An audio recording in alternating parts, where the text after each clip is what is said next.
Welcome to the new JFK show, number 55, with Larry Rivera, the man when it comes to new JFK research. No one beats Larry Rivera, and we're going to bring new research to you tonight.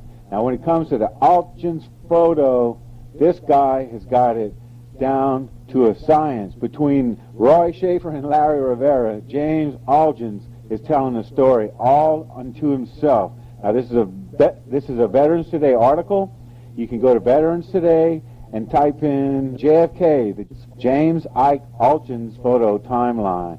All right, Larry, talk to us about this new article you've got on Veterans Today. Nice to be back on the show with you. We've been doing a lot of work in these past couple of months with the people in the doorway, and specifically here now with the Altgens photographs and the timeline, where we have published a new article with Professor Fetzer.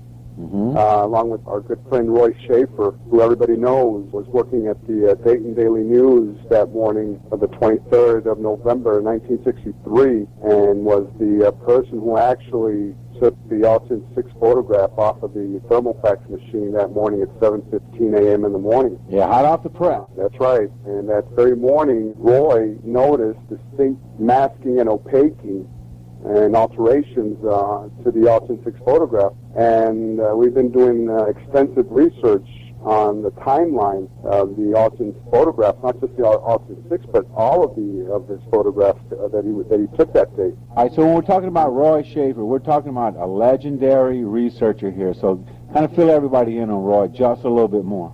Yeah, we did a show with Roy back in December, and he spoke about his background with his father being head of the typographical union there in Dayton, and he covered newspapers throughout the United States from the East Coast to the West Coast.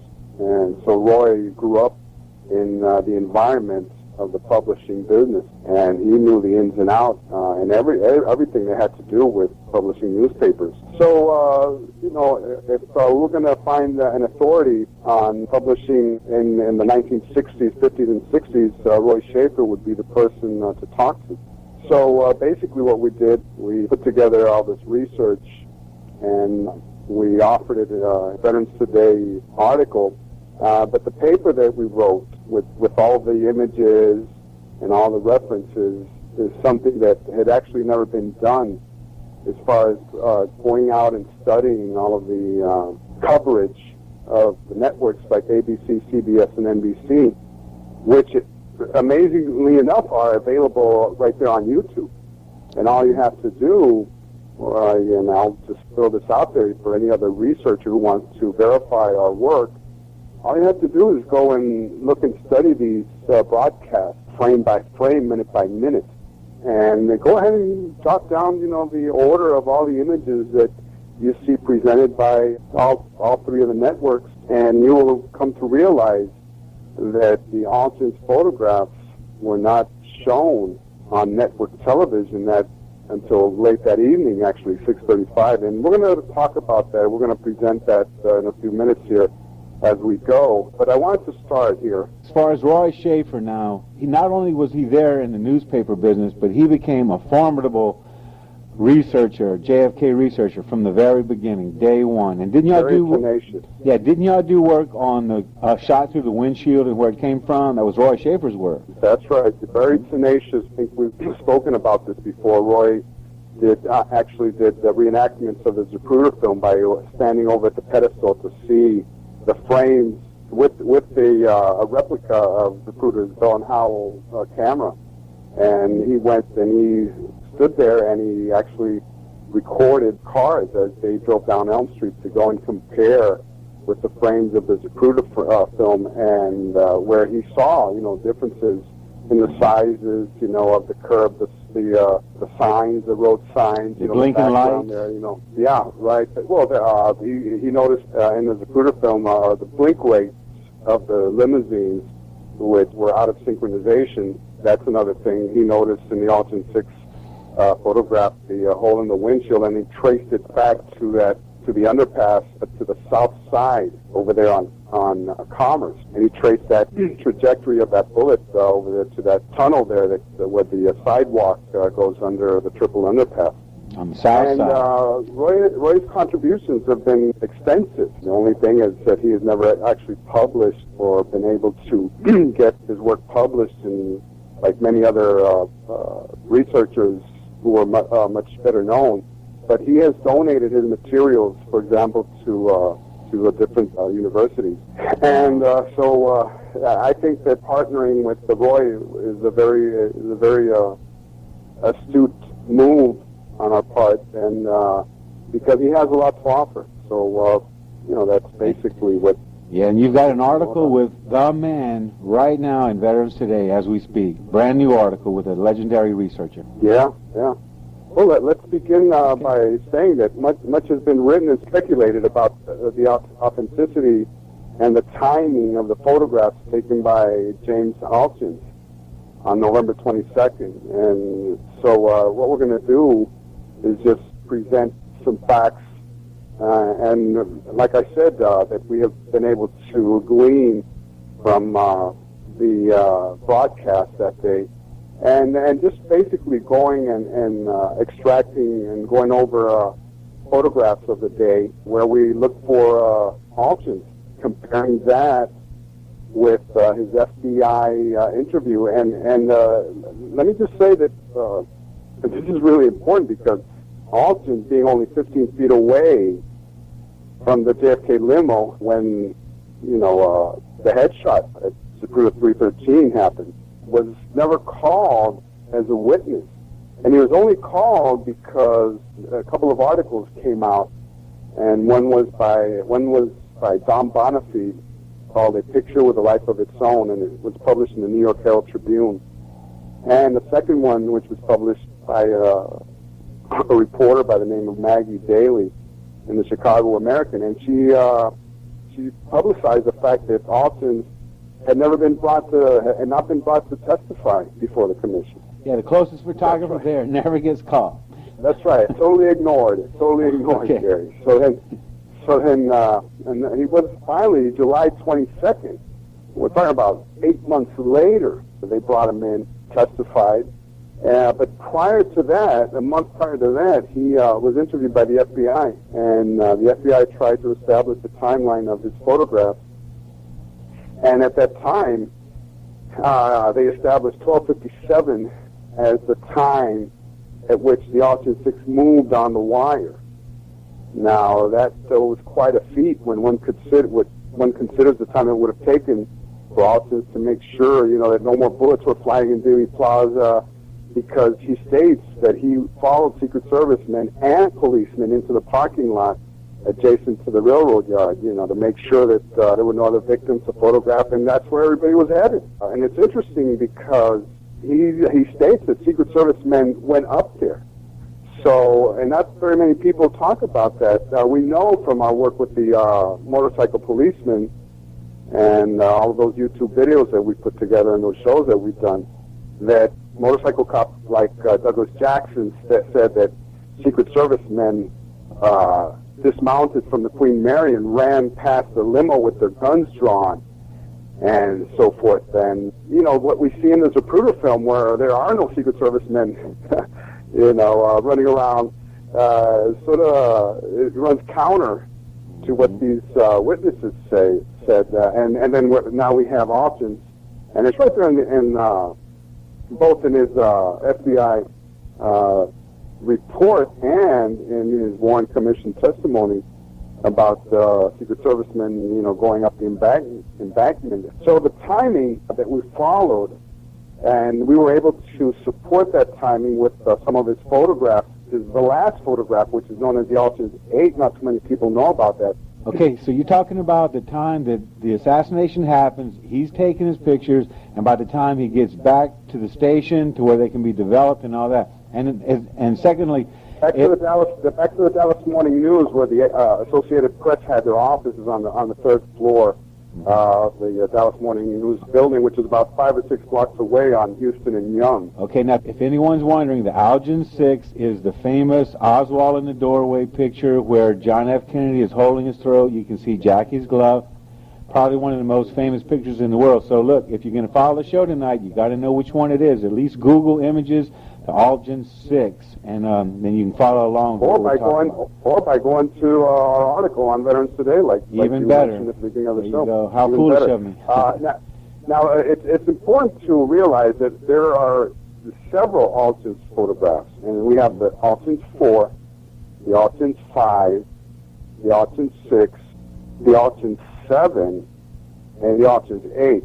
Now, Roy has hypothesized, and I have to agree with him, that there was a photograph missing in between the 6 and the 7. We mentioned it briefly in the paper, in the article, where this could have been a photograph which showed all of this dispersal of the Secret Service? Of the Secret Service, yeah, of the Secret Service. Motorcycle cops stopped, and perhaps, as we have reported previously, Douglas Jackson, running his motorcycle up the embankment, and that kind of scene.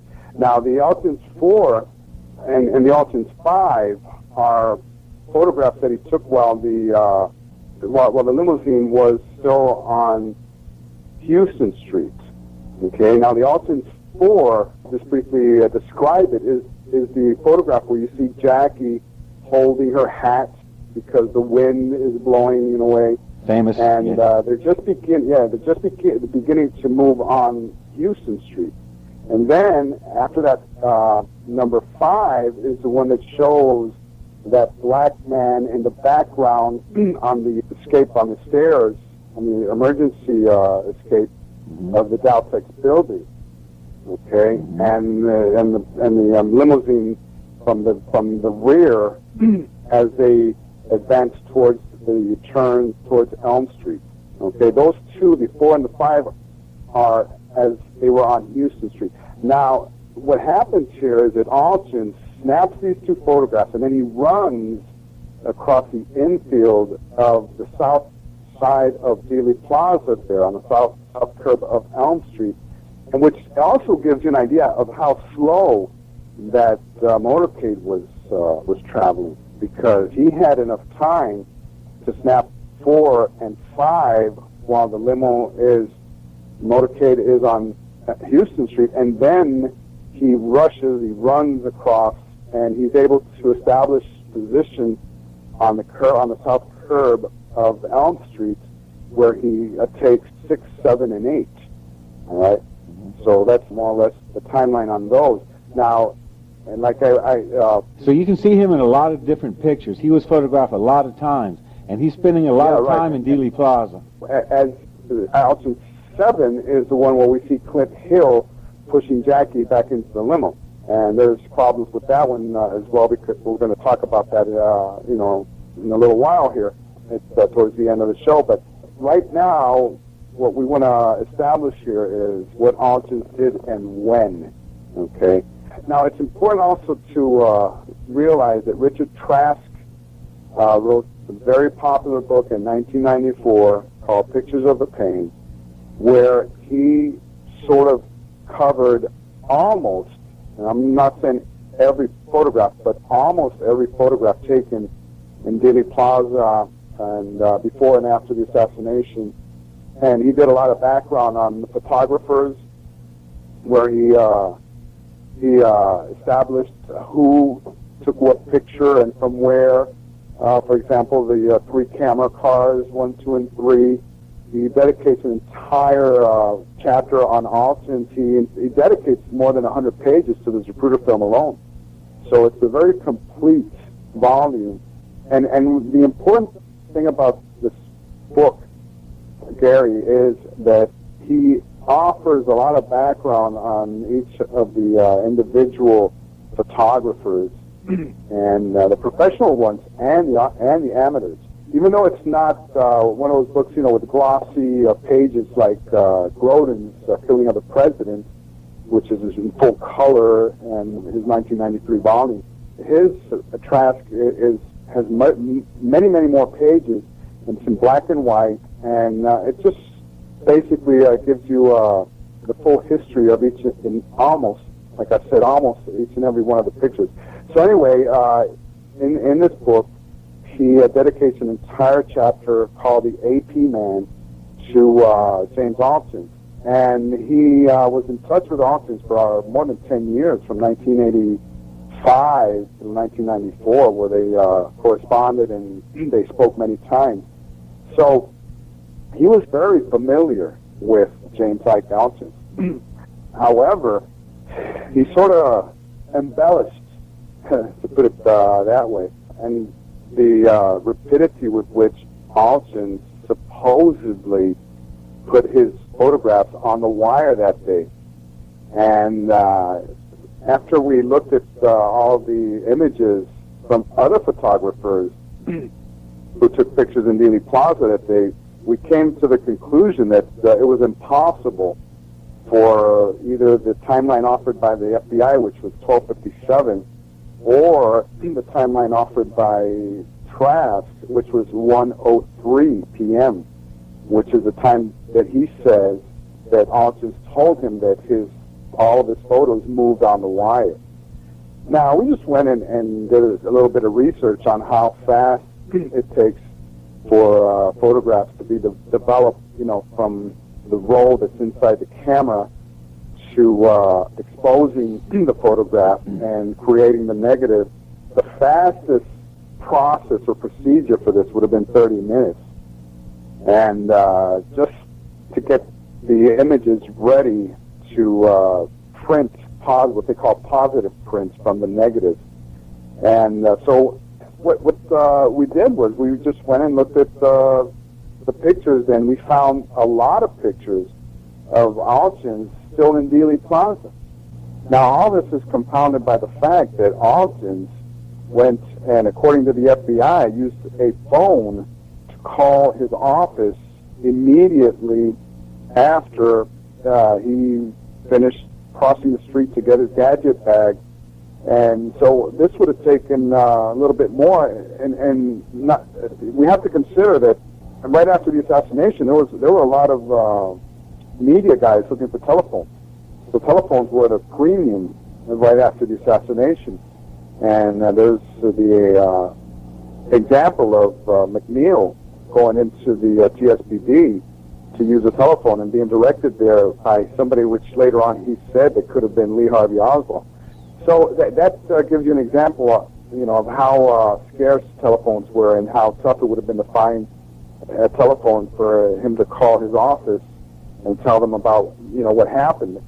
Now, curiously, this information is not talked about in his Warren Commission testimony. This only comes out in his FBI interview of June the 2nd, 1964.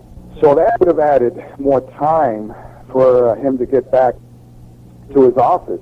Now, real quick, when you're talking about the gadget bag, also Altgens can be seen in his Zapruder film, and you can see his gadget bag in his Zapruder film. Is that right? That's right. Okay.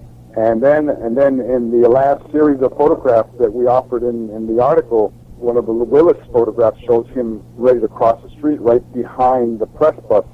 And we'll talk about that now, but before that, he's seen, first of all, in a Richard Bolton photograph where he's walking down from the knoll, from the grassy knoll, and he's very calmly walking. He's not, as you can see, he's not rushing. And in this photograph, you see some of the other photographers like Wigman and Cancelaire and Atkins, taking pictures of the Newman family. And right there to the right, you can see a dark-complected man and Umbrella Man who have already taken a seat at the curb there, not at the street curb, but at the curb that connects with the edge of the grassy knoll there. And so that's the first image that attracted our attention there on Altgens. Okay, now the next photograph is actually taken by his brother-in-law, whose name was Clint Grant. And by this time, Altgens is right there on the sidewalk, and he's looking in the direction of the triple underpass. And very calmly, he's not in any rush of any kind, Gary. Mm-hmm. So then after that, we see him in Mal Couch, that same movie that we talked about in one of the shows that showed Marion Baker at the beginning. Well, the sequence of that film later on shows Altgens as Couch was going down Elm Street in one of the camera cars, and Altgens is still right there on the sidewalk, stopped, and he's looking toward the triple underpass. And then in one of the Cancelera photographs, he's which shows the Newmans, where he shows the Newmans, and you can see Altgens' backside, and he's still there in Dealey Plaza. And it's important to notice that the Newmans spoke about being down on the ground for about 3 minutes, and Gail Newman spoke about actually being on the ground there, covering the children, and then getting up and then getting back down on the ground. So I would estimate that the Newmans were there for at least maybe up to 5 minutes. Okay, and then the photograph that we spoke about, one of the Willis photographs, which shows that famous photograph of what a lot of people think was Jim Hicks with that walkie-talkie in his back pocket. In that same photograph, you can see Altgens right there starting to cross the street, and he's on Elm Street, and he's going to reach for his gadget bag. So we're estimating that we're talking about maybe up to even 10 minutes here. So when Trask says that Altgens reached his office by 12:39, we find that highly, highly improbable, Barry. And then in order to have his photographs on the wire by 103, we don't think that's possible at all. So he spent a lot of time in Dealey Plaza, and he's got a big waist, so this guy's no 42 sprinter. Years old, 42, 44, I think it's 42 or 44 years old. He looks older. Yeah, and he doesn't look like he's that type of person who could sprint down. You've been down to Dealey Plaza. You know how far it is to the Dallas Morning News. He looked like a real. He looked like a real reporter who used. Now we spoke about the actual procedure of developing 35 millimeter photographs. Just briefly, the roll has to be taken out of the camera in a dark room. Okay, and then it's got to be placed in developer solution between 5 and 10 minutes. Then it's placed in picture solution for another 5 or 10 minutes. Then after that, it's washed with a special washing solution, to get all the debris out of the way. And then that negative film has to be dried.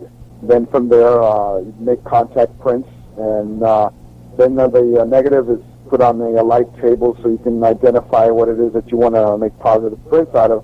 And then finally, you make positive prints, 8.5 by 11 prints, and one of these always goes to what is known as the morgue. The morgue is permanent storage in the newspaper business, where it doesn't matter what happens to photographs afterwards. There's a place, a copy goes to the morgue. Okay, and that's a photograph that Roy had been after for many, many years, and he had never been able to get to the Dallas Morning News to produce that, or the AP Associated Press. And so basically that's the procedure. Then from there, when the photograph is captioned and stamped for transmission, the official story is that the Associated Press put these out, the Altgens 4, 5, 6, and 7 at 103. We went, like I mentioned earlier, we went in and we looked at the actual timeline of the photographs as they were made available to the networks that day. Like I said, the Altgens photographs did not come out until 6:35.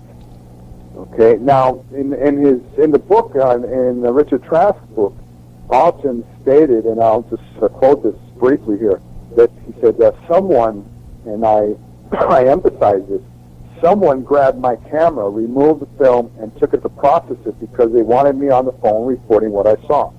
We did an extraordinary job because within 20 minutes of the assassination, we had a picture rolling on the wire, and that's good. All over the world at the same time that people got it in the U.S. of A. It was fantastic. I saw some of the cable photos that came back in that night, and one or more of the pictures I had taken were on page 1 of many of the world newspapers, and that's quoting directly from Trask. Like I said, he really embellished what happened that afternoon, because from just briefly speaking with you here on what the evidence is just not possible at all that it could have been this way. So that's why we went and we studied the videos to find out if it really happened that way. So basically, we've already spoken about here the FBI report, which does not coincide with the Trask timeline. We went and, like I said, we looked at the networks. And when we looked at the networks, we realized that the very first photos that were shown by ABC, NBC, and CBS were not the Altgens photographs. Despite the claims by Trask that with unprecedented efficiency, the Associated Press had Altgens images distributed on the wire, there is nothing further from the truth, Gary. Mm-hmm. For example, the very first image that was transmitted was at 2:08 Eastern. That would have been 1:08 Central, local time in Dallas. And that was only 38 minutes after the assassination. And this photograph was a UPI photograph. And it was shown by Cronkite, okay, at that time. And it was shown by Ron Cochran of ABC.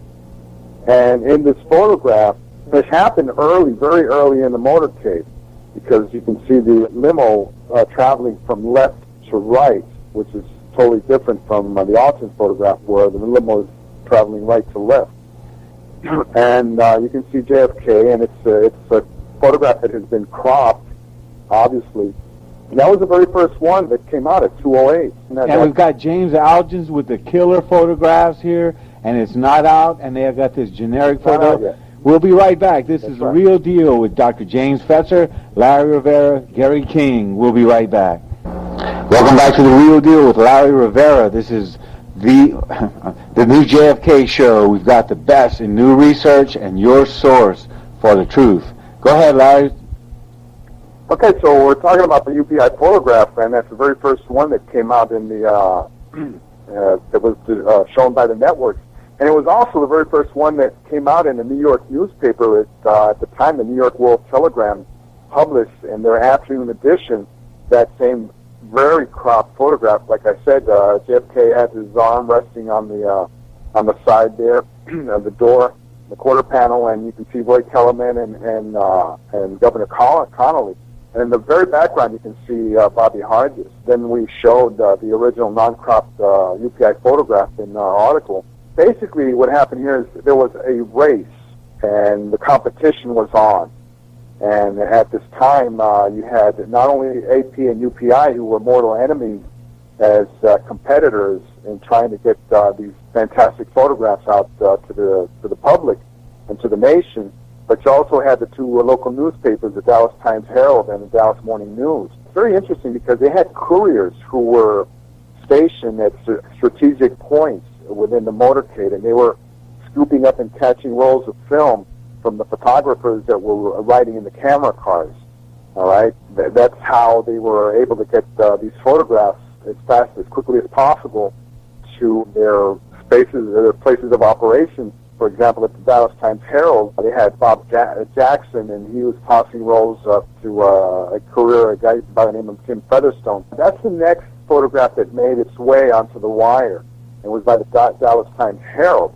And it was as the motorcade made the turn right at the top where it started onto Main Street. And in that, again, a very cropped photograph. And this is a photograph that shows Clint Hill riding at the very back of the limo, crouched, and he's standing on the step there, the same step that you can see him later on in the Austin 7. So this is the second photograph that made its way, and it came out at 2:32, approximately 2:32 Eastern, 1:32, approximately about an hour after the assassination. What this shows again is the time that it would have taken to run and rush that roll of film over to the installations of the Dallas Times-Herald and get it processed in the time frame that we spoke about earlier. And then that's that's the normal time it would have taken to do this type of operation. Okay?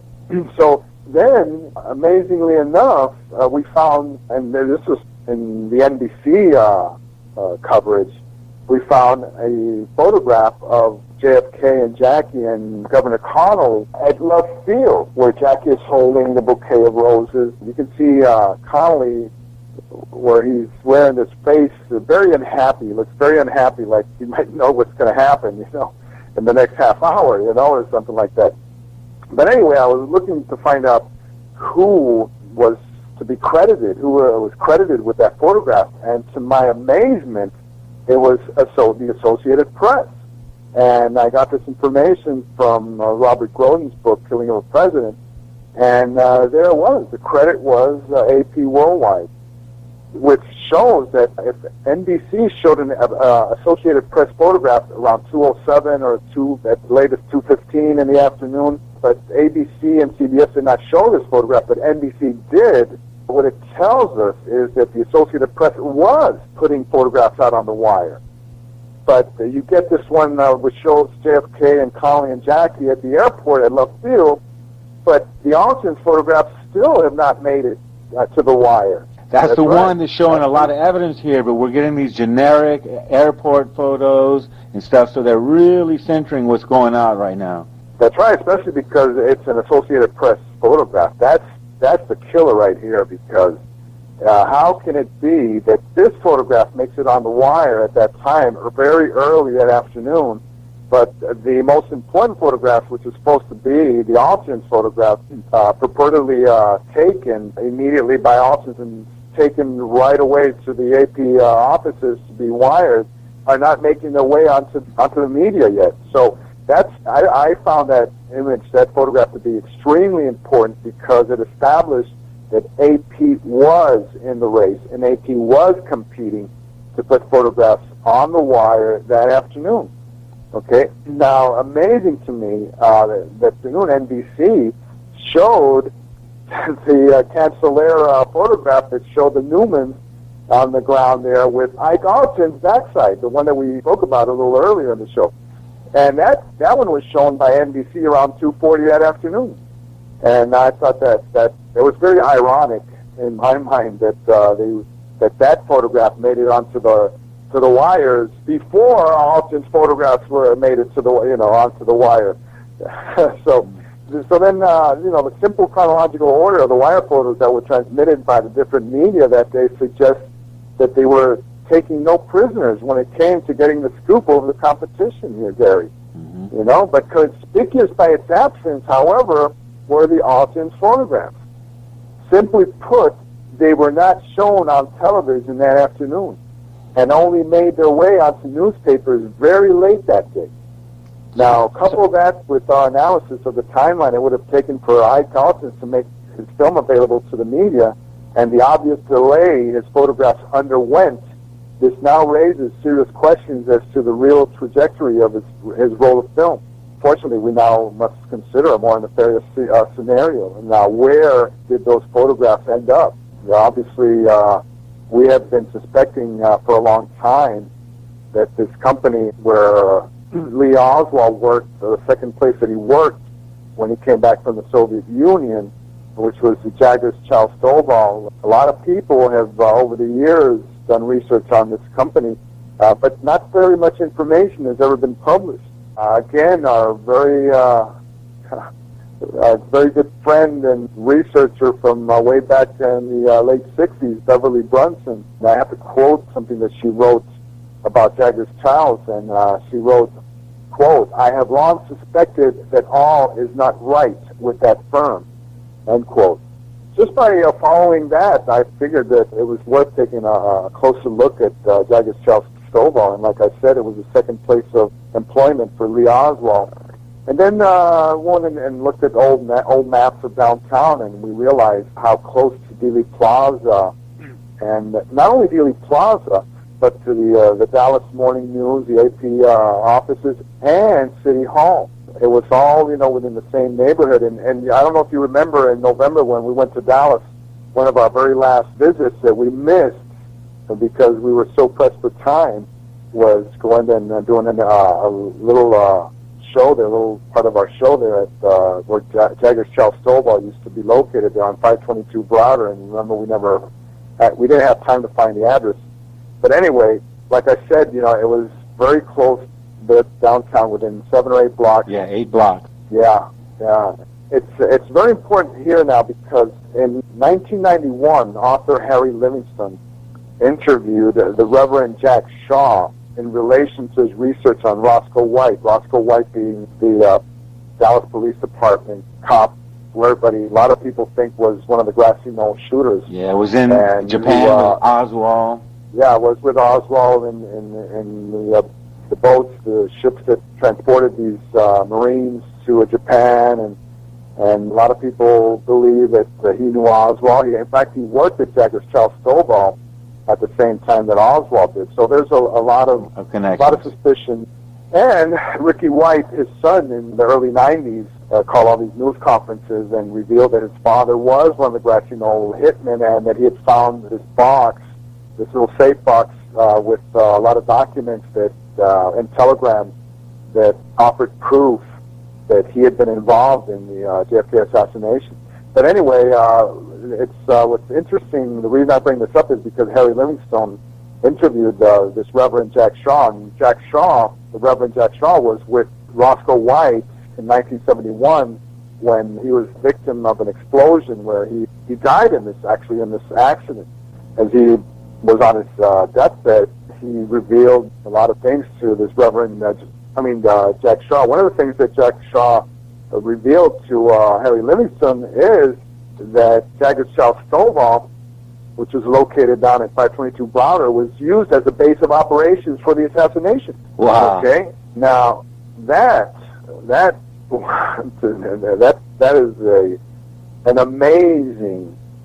is amazing information. And also there were other indications. For example, Bill Melanson wrote a very interesting book called Spy Saga, and he did a lot of analysis, and he went and interviewed ex-employees of Jagger-Chiles-Stovall, specifically this guy by the name of Stephen Baker. And Stephen Baker talked about some of the things that this company was capable of doing. What Melanson wrote about was this notation in Lee Harvey Oswald's address book right under Jagger-Chiles-Stovall, and we offered a photograph, a rendition there of his address book in the article that showed right under the address and the phone number microdots, the term microdots. And obviously microdots being a very important tool of the trade for spies, and spooks and people who are involved, in those type of operations. So that sort of told Melanson that Lee Oswald was just not any run-of-the-mill Joe there, just working menial jobs, the way he was at the Texas School Book Depository, at the O'Reilly Company, a coffee company, and that the other company, where the welding company, where he worked for before the Jagger-Chiles-Stovall. And then as a supposedly photocopy assistant there, and the way it was downplayed, his employment there. He went and investigated Melanson, that these operations that Jagger-Chiles-Stovall was involved in, and then they discovered, that they did classified maps, for the CIA, and specifically these maps that we used during the Bay of Pigs. Like Beverly said, this was not just any firm. And the way that they used modification cameras and other complex equipment, which was a lot more sophisticated than any other photographic equipment that would have been available at most photo labs. He defined, what the microdot system was all about. When he put two and two together, it was, it didn't take a rocket scientist to determine that these people were not just, any advertising company as they're shown in. When I went and looked at the 1965 phone book, that's what it said, Jagger's advertising. Under advertising, yeah. Mm-hmm. And Jack White did research on them, and he said that they were just any advertising typesetting type of company. But I don't think that Jack really investigated these people the way that they should have been investigated. If you go and look at the Warren Commission testimony of this guy by the name of John Greff, he'll tell you it's right there in the Warren Commission, about the sophistication of the different cameras that these people had in there, the modification cameras, all these, for example, various devices that are supplied with the camera consisting of prisms through which you can make distortions. And as far as they were concerned, anything goes to get the final results, whatever has to be done. Those are words I'm taking verbatim from his Warren Commission testimony, and that they specialize in black and white photography, mostly 100% black and white. So all this background on Jagger-Chiles-Stovall, sort of makes one think that there could have been more to them than what met the eye. Obviously, being as close as they were to Dallas Times, to the Dallas Morning News building where the AP office was located at Houston and Young, the timing of the Altgens and the missing roll of film and all that time that it took to finally get his photographs on the wire, by inference and our interpretation has to be that they might have been heavily involved in the alteration of the Altgens photographs. And I say photographs because you don't see alterations only on the Altgens 6. You see alterations on the Altgens 7. And I believe we have spoken about this before, specifically about the rear view window, the rear window of the Ford, the Mercury that Chief Curry was driving, which had Forrest Sorrells and Winston Lawson. Sorrells in the back, Lawson in the front, and Chief Decker in the back with Forrest Sorrells, and Chief Decker is turned around, Sheriff Decker is turned around, looking at what's going on behind him. Watching the assassination. And that's right, watching the assassination, and we see this artifact emanating from the flag, which conveniently divides the rear window, into halves, where masking has obviously been done to hide the fact that Sorrells was also turned around watching what was going on. Plus the fact that the brake lights are on, indicating the Curry, the car is stopped, and that kind of thing, and which brings us back to what Roy has identified as these alterations, and we did comparisons of the flag, of the presidential flag, which is shown in the Altgens 5, 6, and 7, and you see the obvious difference.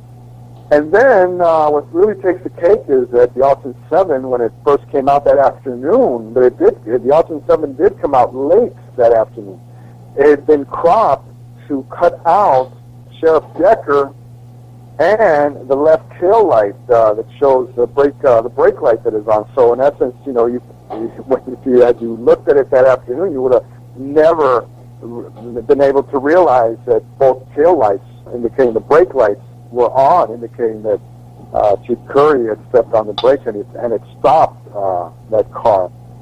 And other things that are revealed in the Altgens 7, like the crack, the hole in the windshield, and a little bit of damage on the rear view mirror, in the frame of the mirror there, and so forth and so on. So we have come to the conclusion is that these photographs were definitely altered. And I have to also mention that Rigby, his name Rigby from the UK, had offered the OIC a timeline where he gave the OIC about the 3-hour window for that alteration. Those alterations to have taken place. We thought that it was probably a little bit more. And another thing, many people think that these photographs could have been altered off of the wire. And there's nothing further from the truth, because you cannot get that type of quality by altering a photograph that's coming off of the wire. And the technicalities, we're not going to get into that right now, but as wire photos have all these little dots, okay, when you look at them, okay, that's because they are developed through a special screen. Okay, and so that they can do plates, okay? And then these plates are the ones that are used to run the newspaper printing operation, and that's how you get the picture on newsprint, okay? Because they have to actually transfer that photograph onto a plate, okay, a metal plate. So this is not as easy as it seems, so, and when that photograph comes out of the thermofax machine, it comes out all wet, sometimes even drippy, you know, to the point where it needs to be retouched, okay? So that right there gives you an idea of the probability of if they would have been able to, for example, wire this photograph to New York or something and do the alterations over there. No. The alterations had to be done with the original negative. In Dallas. And that's right. And what Roy and I have determined is that these alterations had to have happened in Dallas, locally.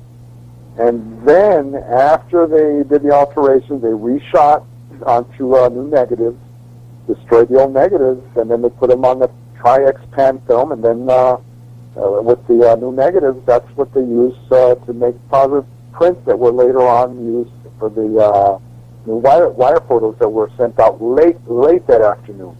And that's basically what we have here. All right, so didn't they send Altgens to the Parkland Hospital?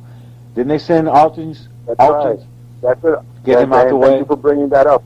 Thank you for bringing that up, because that's something that not so many people are aware of, that Ike Altgens used to do all of this procedure, all this process by himself on his own. He would bring in his roll of film, he would develop the roll of film into a negative, and then do the positive prints, and then do the captioning, and actually operate the wire photo, the thermofax machine.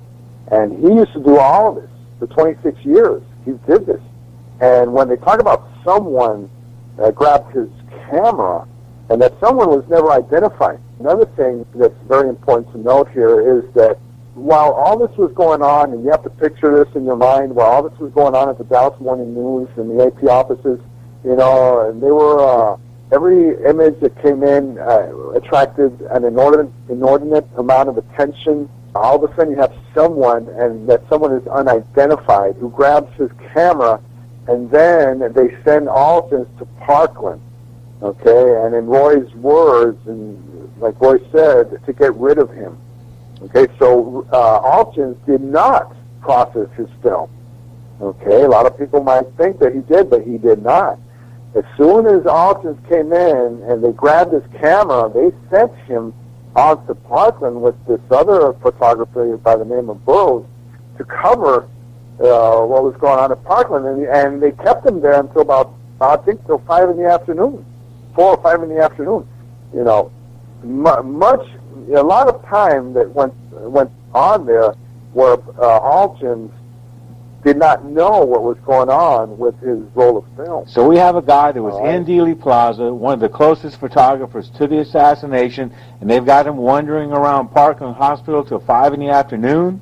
Something like that. That's right. That's right. So, you know, when they try to, you know, push this story on us about how efficient they were in disseminating his photographs, we believe that the surviving CBS, ABC, and NBC television videos, which take us back to November 22nd, and as riveting as they are, they show a blow-by-blow account of the tragedy that was unraveling, you know, when this nation lost its innocence to a conspiracy that claimed our 35th president.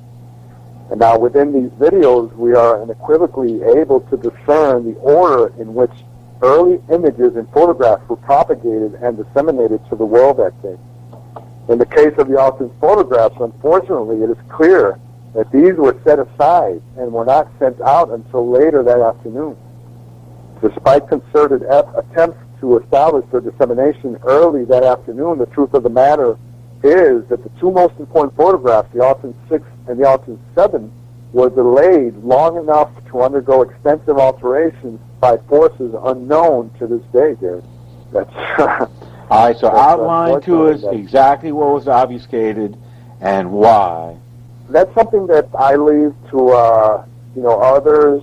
You know, I know there's a lot of theorists in this. I have pointed out some very obvious areas, which some have been pointed out by Dennis Camino, where he has done these gamma studies on the photograph, and he's noted airbrushing and darkening and obfuscation of certain figures that at the curb, the men inside of JFK's follow-up car, their faces have been obscured.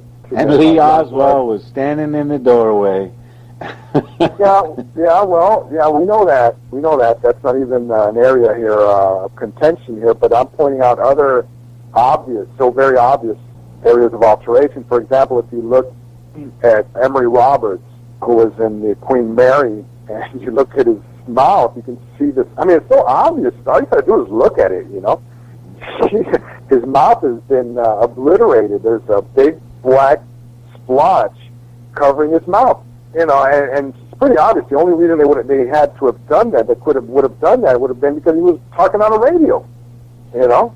And then in the on the north curve, you see dark ink blotches, you know, covering people there. And I have circled those in the images there that we have up on Veterans Today. And then your obvious, a couple of others that Dennis found, which was the black man on the fire escape. And then Beverly Brunson actually came up with one that's over the shoulder, left shoulder of Bobby Hargis, and to the right fender of his motorcycle there, covering a little area of the Johnson limousine there. There's a dark splotch there, and you know, and it's just, you know, I don't see how anybody can overlook these if you study the image closely. You know, some of these early researchers like Harold Weisberg and Shirley Martin and Beverly Brunson, you know, they saw those right away. Harold Weisberg, like we've said so many times here, you know, he wrote two important chapters in his book Whitewash 2 about the Altgens 6 and the Lovelady Caper and the Lovelady Diversion. Jones Harris actually commissioned the very first study of the Altgens 6, and he commissioned this guy by the name of Bernard Hoffman. And Bernard Hoffman went and he did this study where he isolated the image in very small quadrants. And then he put these together again, and in order to magnify each area, and that was a very important study. And then let's not forget that Jones Harris also went looking for Billy Lovelady, you know, with that guy Beckman that we've spoken about, and they had fights over there on the street because Lovelady wouldn't want to be photographed, and all of that went on. So many things that have been published in so many articles about the Altgens 6, but I don't think anybody had ever taken on the task of doing timeline like the one that we did, and I believe this timeline is going to replace the Trask timeline eventually, because we have been able to support our work with primary source materials. That's the most important thing about research. Mm-hmm. Yeah, this is new research with a legendary researcher, Roy Schaefer and Larry Rivera.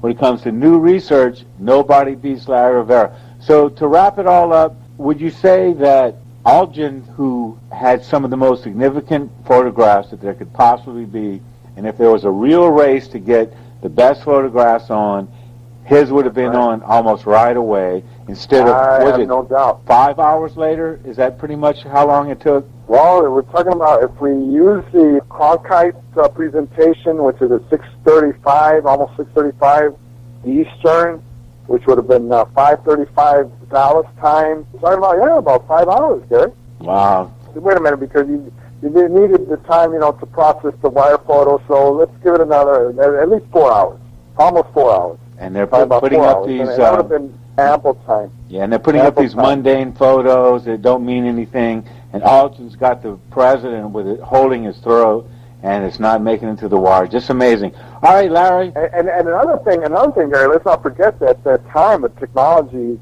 available was only three types of technology, which were masking, opaquing, and airbrushing. Okay, so that was it. You know, anything outside of that, you know, it's not like today where we cut and paste, you know, pixel back and